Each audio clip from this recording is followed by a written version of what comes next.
What's up guys, Jeff Cavalier, AthleanX.com here. Today we're going to break down the science of building a bigger chest, of building a stronger chest, of building a more athletic chest. Forget about just mindlessly pushing weight from point A to point B. If you want to build a truly impressive chest, you need to train like an athlete. That means understanding the anatomy of the muscles you're trying to grow and picking the right exercises to target every single fiber. Your chest isn't one slab of muscle, it's a complex group with different fiber orientations. You need to hit it from all angles for a full three-dimensional look. It's about training smarter, not just harder. The chest, or pectoralis major, has three regions we need to focus on. Clavicular head, the upper chest, sternal head, the middle, fan-shaped chest, abdominal head, the lower chest. Clavicular fibers run upward from collarbone to upper arm. Use incline presses. Sternal fibers run horizontally across the torso. Target with flat pressing movements. Abdominal fibers run downward. Target with downward pressing or dips. Many guys just do flat bench and call it a day. That's a massive mistake. It causes underdeveloped upper chests and poor definition. They overdevelop one portion while neglecting others. Result, an imbalanced, droopy chest instead of a powerful, armored look. This guide will change that. I'll give you 6 game-changing exercises to hit every inch of your pecs. We'll cover foundational strength movements, targeted region-specific exercises, and finishers to drive blood in for an insane pump. I'll show perfect form, common mistakes to avoid, and how to integrate them into a complete workout. Whether you're a beginner or an advanced lifter, this is the blueprint you need. So grab your water, get focused, and let's get to work on building your strongest chest ever. Alright, let's kick things off the king of all chest exercises, the barbell bench press. This compound movement is your primary tool for building raw strength and overall mass. It specifically targets the large sternal head, the middle chest. Load up the bar and push serious weight, you create mechanical tension for muscle hypertrophy. No other lift lets you overload the pecs with as much absolute weight. This is your bread and butter lift. It builds foundational density and thickness. To perform it correctly, lie flat on the bench. Feet planted firmly on the floor, eyes directly under the bar, grip slightly wider than shoulder width, forearms vertical at the bottom.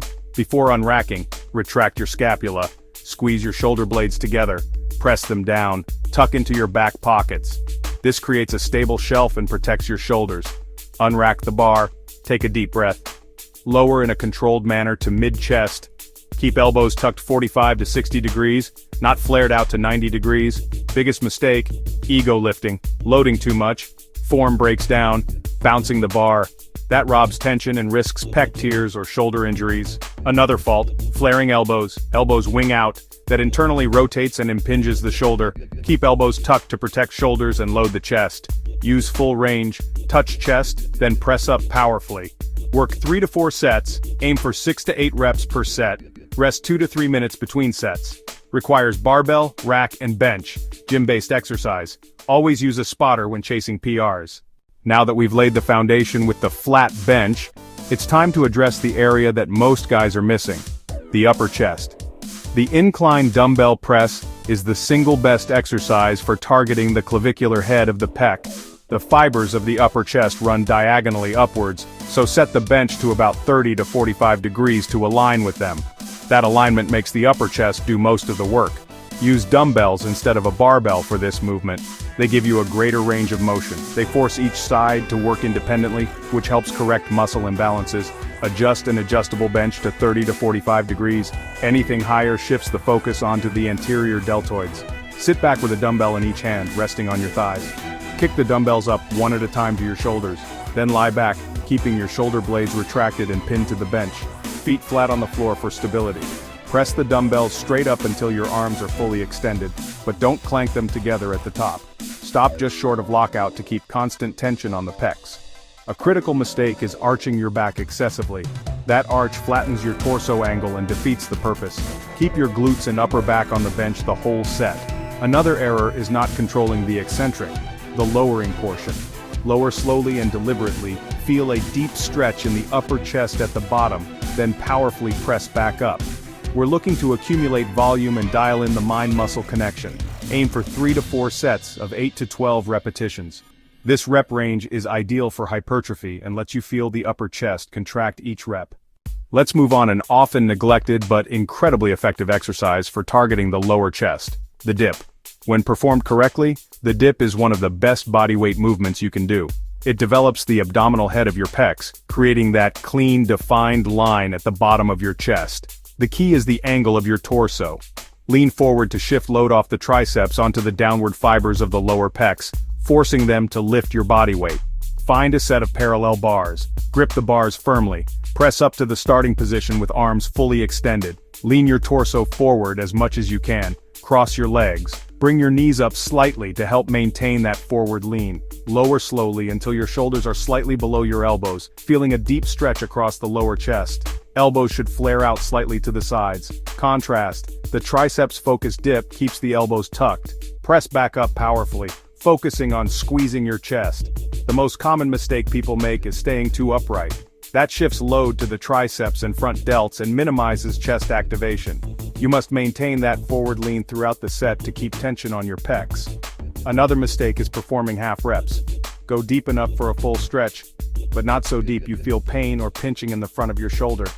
Aim for 3 sets and go for as many reps as possible with good form. If you're strong enough, add weight with a dip belt for 8 to 12 reps. So far, we focused on compound pressing movements. Now it's time to switch gears to an isolation exercise that will stretch the pec fibers and drive a massive amount of blood into the muscle. The dumbbell fly. The fly is not about lifting heavy weight, it's about adduction. Adduction is the movement of bringing your arm across the midline of your body. The fly trains this directly. It takes the triceps almost completely out of the equation and places all the tension squarely on your chest. It's great for improving your mind-muscle connection. To perform a dumbbell fly, lie on a flat bench with a dumbbell in each hand. Start with the dumbbells pressed up over your chest, palms facing each other. Keep a slight bend in your elbows. Think of that bend like hugging a giant tree. From the top, slowly lower the dumbbells out to your sides in a wide arc. Lower until you feel a deep stretch across your chest, but stop before shoulder pain.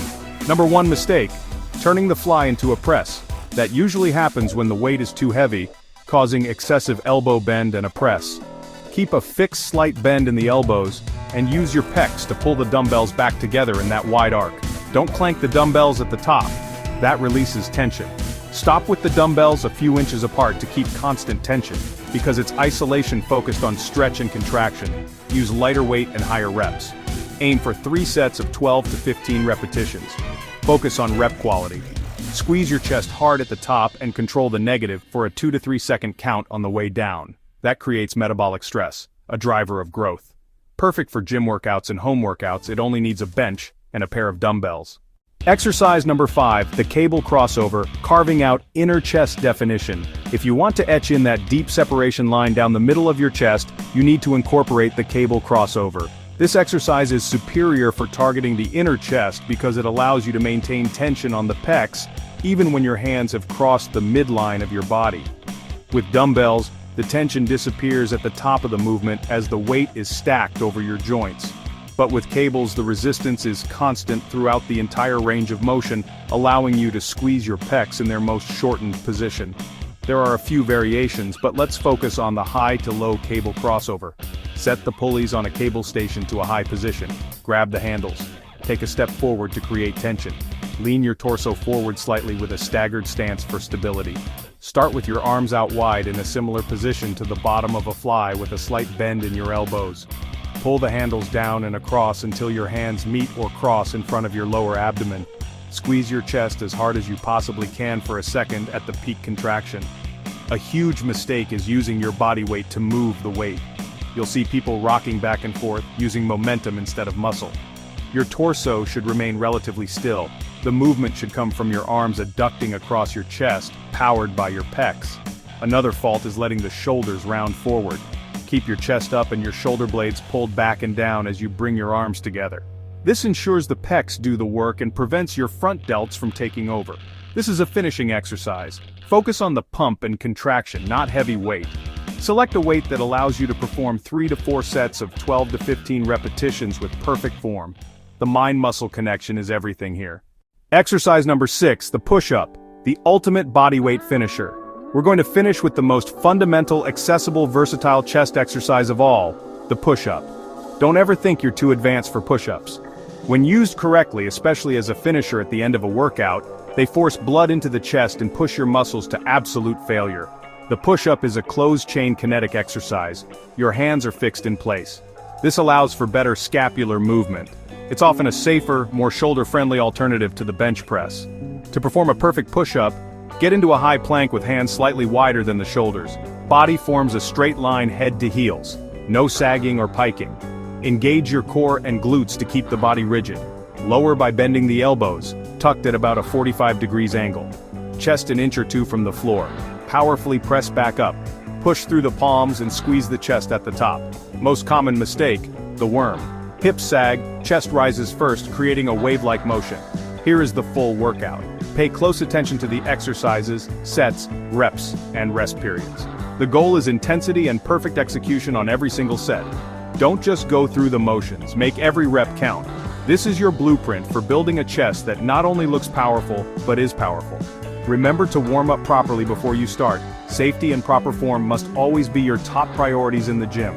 The 6 exercises you need to build a complete, powerful chest. This isn't a random collection, it's a strategic plan. Targets, upper pecs. Targets, middle pecs. Targets, lower pecs. The days of just showing up and doing endless sets of flat bench are over. It's time to start training with purpose and intelligence. Your success comes down to consistency and execution. You can have the best workout plan in the world, but it's worthless if you don't execute with perfect form. I've given you the tools and the blueprint. Now the rest is up to you.